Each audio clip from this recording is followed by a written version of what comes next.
Hey guys, hello all, welcome back to my channel Ripka Nagesh vlogs. So నేను ఒక short video ఒకటి చేశాను కదా, pulao rice and chicken curry.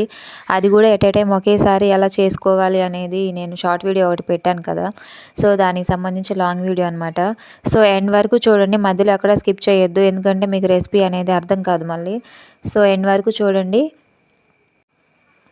మనం ఎలా ప్రిపేర్ చేసుకోవాలి, దానికి ఏమేమి ఐటమ్స్ అనేవి కావాలనేది ఇప్పుడు చూద్దాము. సో చాలా సింపుల్గా అయిపోతుంది, చాలా తక్కువ టైంలో అయిపోతుంది. కంపల్సరీ అందరూ ట్రై చేయండి, చాలా బాగుంటుంది. సో ముందుగా మనకు కావాల్సినది చికెన్ అండ్ ఒక గంట, నేనైతే ఒక గంట సేపు నానబెట్టిన రైస్. ఇవి వచ్చేసి మసాలా స్పైసెస్ అనమాట. మనకి రైస్కి కానీ చికెన్ కర్రీకి కానీ కావాల్సిన స్పైసెస్ అనమాట ఇవన్నీ. ఒకసారి చూడండి నేను ఏమేమి యూజ్ చేశాను ఒకసారి చూడండి. ఇక్కడ చూడండి, ఇవి రైస్లోకి అండ్ కర్రీలోకి రెండు యూజ్ చేస్తాము. చూడండి, అది సినామిన్ చెక్క అంటారు కదా, చెక్క.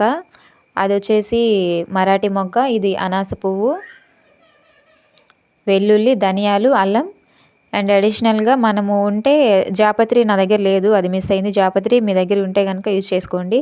నెక్స్ట్ ధనియాలు. ఇవైతే మసాలా స్పైసెస్ అనమాట. సో ఇప్పుడు ఏం చేయాలంటే, మనం ఫస్ట్ మనకి curry and rice at a time ఒకేసారి మనం ప్రిపేర్ చేసుకోవాలన్నా, అవి చాలా త్వరగా ఒక హాఫ్ అన్ అవర్ లోపే మనకి ప్రిపేర్ అవ్వాలన్నా ఫస్ట్ మనం చేసుకోవాల్సింది మసాలా అనేది మనం ప్రిపేర్ చేసి పెట్టుకోవాలి. అంటే అల్లం వెల్లుల్లి పేస్ట్, ధనియాలు, ఇవి మనం ప్రిపేర్ చేసి పెట్టుకుంటే, మసాలా అనేది మనం ప్రిపేర్ చేసి పెట్టుకుంటే చాలా సింపుల్గా అయిపోతుంది. సో ఫస్ట్ దానికి కావాల్సిన ఏంటంటే ధనియాలు ఫ్రై చేసుకోవాలి. ఫ్రై చేసుకొని అవి ఒక మిక్సింగ్ బౌల్లోకి తీసుకోండి. తర్వాత వచ్చేసి వెల్లుల్లి కూడా ఆ మిక్సీ జార్లో వేసేయండి. నెక్స్ట్ వచ్చేసి అల్లం. సో ఇవి మూడు మనకి మెయిన్గా కావాల్సిన, మనం ముందుగా ప్రిపేర్ పెట్టుకోవాల్సి వచ్చిన మసాలా అండి. సో దీన్ని మనం మెత్తగా గ్రైండ్ చేసుకోవాలి. చూడండి, మనం ఎంత మెత్తగా కనుక మనం గ్రైండ్ చేసుకుంటామో దీన్ని, మనకి గ్రేవీ అంత కన్సిస్టెన్సీ అనేది వస్తుంది అనమాట. మనకి కర్రీ అనేది కొంచెం గ్రేవీగా, కొంచెం అంటే గ్రేవీతో కావాలనుకుంటే అంత ఫైన్గా మిక్సీ పట్టేసుకోండి. నెక్స్ట్ వచ్చేసి ఇవిగోండి, మనకి కర్రీ అండ్ రైస్లోకి రెండు కావాల్సినవి ఆనియను, పచ్చిమిర్చి, టమాటా, కొత్తిమీర. ఇదిగో చూడండి, నేను ఇక్కడ చూపిస్తున్నాను కదా, ఇవైతేనేమో కర్రీలోకి చిన్నగా కట్ చేసుకోవాలి. ఈ కుడి పక్కన ఉన్నవైతేనేమో కొంచెం స్లైసెస్లా కట్ చేశాను కదా, అవైతేనేమో రైస్లోకి అనమాట. కొంచెం అంటే పొడవుగా కట్ చేసుకోవాలి ఆనియను.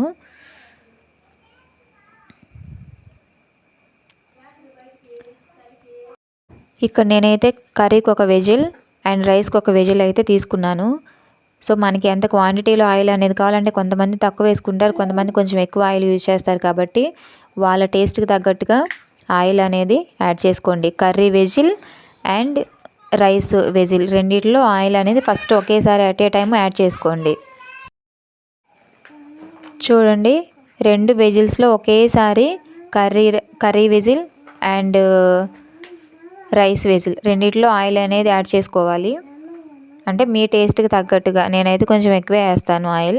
సో ఎవరైనా కొంచెం తక్కువ యూజ్ చేయాలనుకున్న వాళ్ళు వాళ్ళ టేస్ట్కి తగ్గట్టుగా కొంచెం తక్కువ క్వాంటిటీలో ఆయిల్ అనేది యాడ్ చేసుకోండి.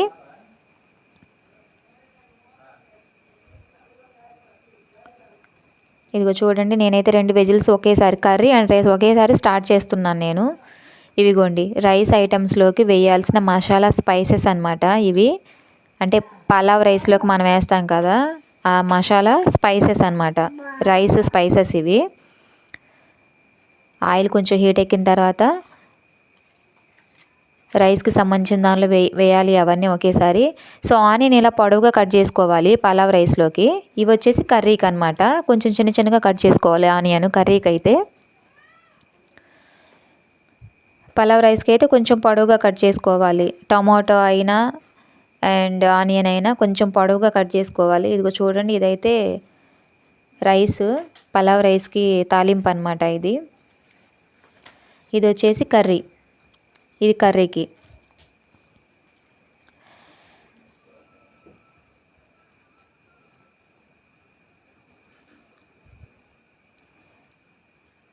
సో అవి రెండు కొంచెం సిమ్లో పెట్టేసేసి మగ్గనివ్వాలి. సో ఈలోపు మనం పచ్చిమిర్చి ఇవన్నీ కొంచెం కట్ చేసుకోవాలి.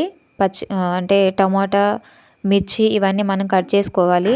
రెండిట్లో మనం కర్రీలో అండ్ రైస్లో వేస్తాం కాబట్టి ఇవి మగ్గేలోపు వాటిని సిమ్ చేసేసి మనం పక్కన పెట్టుకోవాలి. ఇదిగోండి కసూరి మేతి, ఇది మిస్ అయింది ఇందాక చూపించడం. కసూరి మేతి కూడా మనం ఈ మసాలా స్పైసెస్లో మనం యాడ్ చేస్తాము.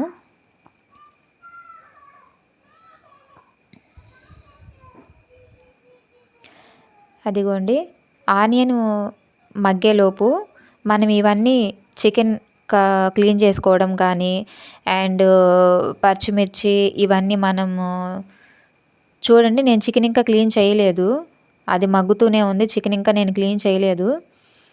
అదిగోండి తాలింపు మగ్గుతూనే ఉంది, కర్రీకి సంబంధించిన తాలింపు మగ్గుతూనే ఉంది. నేను ఇంకా చికెన్ అనేది క్లీన్ చేసుకోలేదు. ఇవిగోండి మనం ఇప్పుడు ఇవి తాలింపులోకి టమాటా అండ్ మిర్చి మనం కట్ చేసుకొని ఉంచుకోవాలి.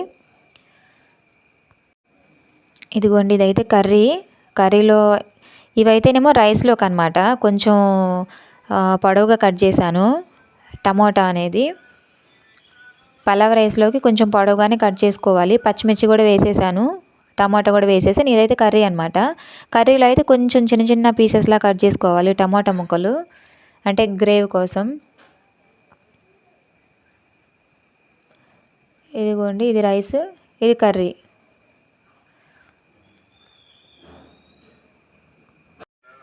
మనం తాలింపులో ఎప్పుడైతే టమాటా పచ్చిమిర్చి వేస్తామో అప్పుడు మనం అల్లం వెల్లుల్లి పేస్ట్ ఉంటుంది కదా, అది అప్పుడు వేయాలి, ఆ స్టేజ్లో వేయాలి. ముందే వేసామంటే మాడిపోతుంది. ఈ టమాటాలతో పాటు ఈ అల్లం వెల్లుల్లి పేస్ట్ కూడా బాగా మగ్గిపోయిద్ది అనమాట.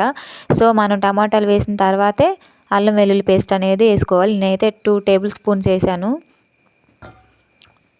మీకు కొంచెం మసాలా కొంచెం ఎక్కువ కావాలనుకునే వాళ్ళు ఎక్కువ వేసుకోవచ్చు, అది ఎవరి చాయిస్, నో ప్రాబ్లం. ఇదిగోండి ఇప్పుడు ఈ టమాటాలతో పాటే ఈ టమాటాలు మగ్గుతాయి కదా, సో అదే ఎట్ ఏ టైము దాంతోపాటు ఈ మసాలా కూడా మంచిగా కుక్ అయిపోతుంది అనమాట. ముందే వేస్తే మాడిపోతుంది. సో టమాటా వేసినప్పుడే వేయాలి. ఇది రైస్కి. నెక్స్ట్ వచ్చేసి కరివేపాకు నేను స్టార్టింగ్లో వేయను ఎప్పుడైనా, అదేంటంటే కొంచెం బాయిల్ అయ్యేలాగా ఉండాలి. తర్వాత వచ్చేసి టమాటా వేసాను కదా, కొంచెం సాల్ట్, అంటే త్వరగా మగ్గుతాయి, సాల్ట్ వేస్తే టమాటా అనేది త్వరగా మగ్గిపోతుంది కాబట్టి కొంచెం సాల్ట్, కరివేపాకు యాడ్ చేశాను. ఇప్పుడు కరివేపాకు వేయడం వల్ల కొంచెం స్మెల్ అనేది బాగుంటుంది అనమాట. ఈ స్టేజ్లోనే కొంచెం అల్లం వెల్లుల్లి పేస్ట్ కూడా కొంచెం యాడ్ చేసుకోండి. నాది క్లిప్ మిస్ అయింది, నేనైతే దీనిలో కొంచెం అల్లం వెల్లుల్లి పేస్ట్ కూడా యాడ్ చేశాను. ఇది కర్రీ వెజిల్ అనమాట, కర్రీ పాత్ర ఇది.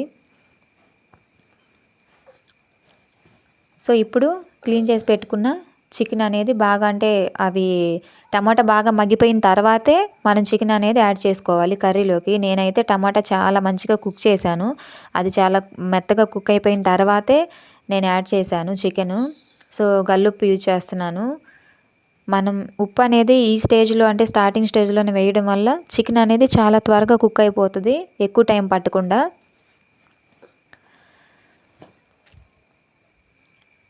సో కొంచెం మనం ఉప్పు అనేది యాడ్ చేసిన తర్వాత మనం జస్ట్ అట్లా కలిపేసుకొని మనం మూత పెట్టేసుకొని దాన్ని కుక్ చేసుకోవాలి. ఇది కర్రీ వెజిల్. అండ్ నేను నానబెట్టుకొని వడగట్టుతున్నాను అనమాట. రైస్ అనేవి వడగట్టేసాను ఒక బౌల్లో. వాటర్ అనేవి మొత్తం ఇంకిపోతూ ఉంటాయి. ఇప్పుడు మనం అల్లం వెల్లుల్లి పేస్ట్ వేసాం కదా, సో అది ఏ స్టేజ్లో ఉందో ఒకసారి చెక్ చేసుకోవాలి. సో చూడండి ఇక్కడ టమాటా మగ్గిపోయింది, అల్లం వెల్లుల్లి పేస్ట్ మగ్గిపోయింది. ఈ స్టేజ్లో మనం వాటర్ అనేది యాడ్ చేసుకోవాలి. వాటర్ మనం ఎంత క్వాంటిటీ తీసుకోవాలి అని అంటే, ఒక గ్లాసు రైస్కి 2 గ్లాసెస్ ఆఫ్ వాటర్ అనేది మనం యాడ్ చేయాలి. అదే బాస్మతి రైస్ అయితే గ్లాస్ బియ్యానికి 1.5 గ్లాసున్నర వాటర్ మాత్రమే యూజ్ చేయాలి. ఎందుకంటే బాస్మతి రైస్ చాలా త్వరగా కుక్ అయిపోతాయి. దానికి అంత వాటర్ ఎక్కువ అవసరం ఉండదు. సో మామూలు రైస్ అయితే గ్లాసు బియ్యానికి 2 గ్లాసుల వాటర్ యూజ్ చేయాలి. అదే బాస్మతి రైస్ అయితే గ్లాస్ బియ్యానికి గ్లాసున్నర వాటర్ అనేవి యాడ్ చేయాలి. సో ఆ ఎసురులో కొంచెం సాల్ట్ కానీ గల్లుప్పు కానీ వేసుకొని మూత పెట్టేసుకోవాలి. అది రైస్ అది అయిపోయింది. సో ఇది వచ్చేసి కర్రీ. సో ఇది ఆల్మోస్ట్ నేను హై ఫ్లేమ్లోనే ఉంచాను. సో చాలా బాగా కుక్ అయింది. వాటర్ మొత్తం పైకి వచ్చేస్తాయి. వాటర్ ఆయిల్ మొత్తం పైకి రావాలి. ఈ స్టేజ్లో మళ్ళీ కొంచెం కరివేపాకు అనేది వేసాను. జస్ట్ ఫర్ ఫ్లేవర్ అనమాట. ఫ్లేవర్ అనేది మంచిగా ఉంటుంది.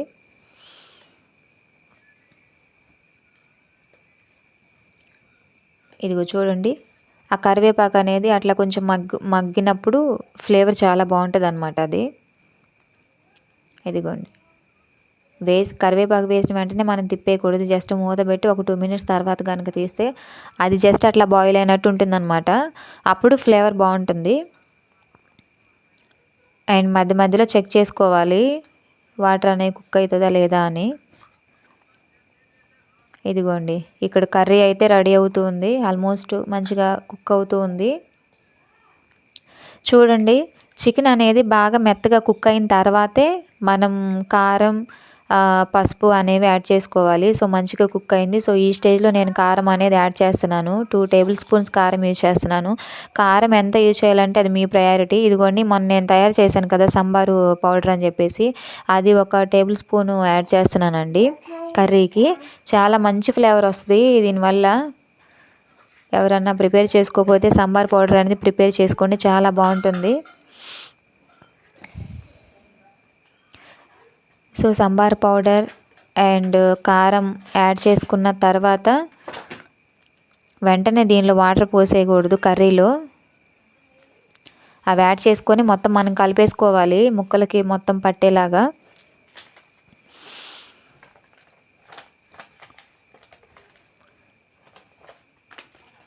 సో మొత్తం మనం కలిపేసుకున్న తర్వాత మూత పెట్టేసి పక్కన పెట్టేసుకోవాలి. నేను అది సిమ్లోనే ఉంచేసాను. సో ఇక్కడ ఎసురు అనేది బాగా తెరలినాయి అనమాట. చూడండి, మొత్తం ఎసురు అనేది బాగా కుక్ అయిపోయింది. ఈ స్టేజ్లో మనం రైస్ అనేది యాడ్ చేసుకోవాలి. చూడండి, నేను రైస్ అనేది యాడ్ చేసేసాను. వాటర్ అంతా బాగా కుక్ అయిపోయి పైకి వచ్చేస్తాయి కదా. సో ఈ స్టేజ్లో మనం రైస్ అనేది యాడ్ చేసుకోవాలి.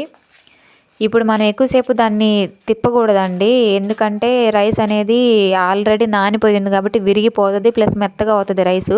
సో ఈ స్టేజ్లో మనం దాన్ని ఎక్కువసేపు కలపకూడదు.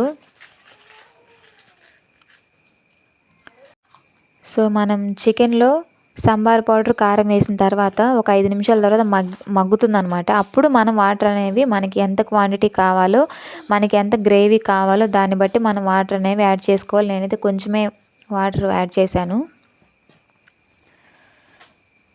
సో కర్రీ అనేది మూత పెట్టేసి పక్కన పెట్టుకోవాలి. ఇప్పుడు చూడండి, రైస్ ఈ స్టేజ్లో రైస్ అనేది పొంగుతూ ఉన్నప్పుడు మనకి బాటంలో అడుగున మనకి ఇవన్నీ ఉంటాయి అన్నమాట. మసాలా స్పైసెస్, కరివేపాకు, టమాటో, ఆనియన్ ఇవన్నీ ఉంటాయి. అవి మనం మంచిగా మొత్తం మిక్స్ చేసుకోవాలి. అంటే అవి ఒక సైడే ఉండకుండా, ఆయిల్ అయినా ఏదైనా ఒక సైడే ఉండకుండా దాన్ని మొత్తం కలుపుతూ ఉండాలి.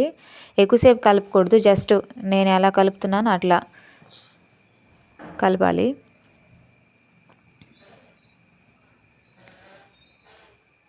ఇట్లా ఎక్కువసేపు రౌండ్గా తిప్పకూడదండి. అది జస్ట్ అట్లా మనకి ఏమన్నా పీసెస్, ఏమన్నా మసాలా స్పైసెస్ ఇవన్నీ కొంచెం పైకి వచ్చేలాగా ప్యారలల్గా ఉండేలాగా చూసుకోవాలి. అదిగోండి, ఆయిల్ కూడా ఓన్లీ ఒక సైడే ఎక్కువ ఉంటుందన్నమాట. ఆయిల్ కూడా మొత్తం పైన స్ప్రెడ్ అయ్యేలాగా చూసుకోవాలి. సో చూడండి, ఇట్లా మొత్తం ప్యారలల్గా వచ్చేలాగా మనం కలుపుకున్న తర్వాత మూత పెట్టేసుకోవాలి. చూడండి, ఇక్కడ కర్రీ అయితే ఆల్మోస్ట్ ఉడికిపోయింది. ఇప్పుడు నేను అల్లం వెల్లుల్లి పేస్ట్ అనేది యాడ్ చేస్తున్నాను. ఈ అల్లం వెల్లుల్లి పేస్ట్ అంటే కర్రీ అయిపోయిన తర్వాత కనుక మనం యాడ్ చేసామంటే మంచి గ్రేవీ కన్సిస్టెన్సీ అనేది వస్తుంది కర్రీకి. చూడండి, ఈ అల్లం వెల్లుల్లి పేస్ట్ వేసుకున్న తర్వాత ఒక 5 మినిట్స్ తర్వాత మనం ఇంకా కర్రీ ఆఫ్ చేసేసుకోవచ్చు. కర్రీ రెడీ అయిపోయినట్లే. ఇదిగోండి, కసూరి మేతి అల్లం వెల్లుల్లి పేస్ట్ యాడ్ చేసిన తర్వాత ఒక 2 మినిట్స్లో మనం కర్రీ అనేది ఆఫ్ చేసుకుంటామన్న స్టేజ్లో ఈ కసూరి మేతి అనేది యాడ్ చేసుకోవాలి. మంచి ఫ్లేవరబుల్ అండి ఇది, చాలా బాగుంటుంది ఫ్లేవరు. ఇదిగోండి కొత్తిమీర, కసూరి మేతి వేసిన తర్వాత కొత్తిమీర కూడా మనం యాడ్ చేసుకోవాలి. రైస్లో కూడా యాడ్ చేశానండి. రైస్లో ముందుగానే యాడ్ చేసామంటే కొత్తిమీరకు ఉన్న టేస్టే పోతుంది, ఆ స్మెల్ అనేది ఉండదు. సో ఫుడ్ కలర్ కూడా యాడ్ చేశాను. కొత్తిమీర అనేది ఆల్మోస్ట్ రైస్ కుక్ అయిన తర్వాత పైన అట్లా స్ప్రింకిల్స్ చేసినా కానీ చాలు, ఆ ఫ్లేవర్ అనేది చాలా బాగుంటుంది. మధ్యలోనే వేస్తే అంత టేస్ట్ దాని ఫ్లేవరే మిస్ అవుతుందండి. ఇదిగోండి నేను కర్రీ ఆఫ్ చేసేసాను. కర్రీ అనేది రెడీ అయిపోయింది. ఇదిగోండి చూడండి, ఇక్కడ కర్రీ అనేది చాలా రెడీ అయిపోయింది. యాక్చువల్గా గ్రేవీ చాలా తక్కువే ఉందండి ఇది, కాకపోతే ఇప్పుడే ఆఫ్ చేశాను కదా సో అట్లా కనిపిస్తుంది. చాలా కన్సిస్టెన్సీ బాగుంది. కర్రీ చాలా మంచి గ్రేవీ వచ్చిందండి, చాలా కన్సిస్టెన్సీతో చాలా బాగుంది. ఇదిగోండి రైస్ ఆల్మోస్ట్ మనకు అయిపోయిన తర్వాత కొంచెం వాటర్ అనేవి ఉంటాయి కదా, అప్పుడు మనం ఏంటంటే పైన ఏదైనా వెయిట్ పెట్టాలండి రైస్కి. అప్పుడు ప్యారలల్గా వెంటనే త్వరగా మగ్గిపోతుంది రైస్ అనేది, పలావ్ రైస్ అనేది. పైన కంపల్సరీ వెయిట్ ఏదన్నా ఒక వెజిల్లో వాటర్ పోసేసి ఒక వెయిట్ అనేది పెడితే చాలా త్వరగా కుక్ అయిపోతుంది. ఇదిగో చూడండి, నేను అది పెట్టిన ఒక 2-3 మినిట్స్కి చూడండి ఫుడ్ కలర్ వేసాను, ఓన్లీ రెడ్ ఒకటి వేసాను. రైస్ మనకు అయిపోయింది, మనం రైస్ ఆఫ్ చేసుకోవచ్చు అని ఎలా తెలుస్తుందంటే చూడండి, రైస్ అనేది అట్లా పైకి వస్తుంది. అదిగో చూడండి, రైస్ అనేది అట్లా కొంచెం పైకి వస్తుంది అనమాట. ఆల్మోస్ట్ వాటర్ ఏమీ లేవు దానిలో. ఈ స్టేజ్లో మనం ఇంకా ఆఫ్ చేసేసుకోవచ్చు ఫ్లేమ్ అనేది. ఇదిగో చూడండి, ఫైనల్గా అవుట్పుట్ అనేది ఇలా ఉంది. చూడండి చాలా సింపుల్ అండి. నేను ఇప్పుడు ఈ వీడియో ఎంతసేపు తీసానో ఆ టైంలో ఆల్మోస్ట్ నాకు ఒక 20-30 మినిట్స్లో అయిపోయింది. రైస్ అండ్ కర్రీ ఒకేసారి మనం చేసుకోవచ్చు. మసాలా అనేది కొంచెం ముందు ప్రిపేర్ చేసి పెట్టుకుంటే చాలు, చాలా సింపుల్గా అయిపోతుంది. సో ఎవరన్నా తెలియని వాళ్ళు, ఎవరైనా ట్రై చేయని వాళ్ళు ఉంటే కంపల్సరీ ట్రై చేయండి. చాలా టేస్ట్ అండ్ చాలా ఈజీగా కూడా అయిపోతుంది. ఇదిగోండి, ఇది మా రిన్సీ ప్లేట్, ఇది వచ్చేసి నా ప్లేటు. Thank you.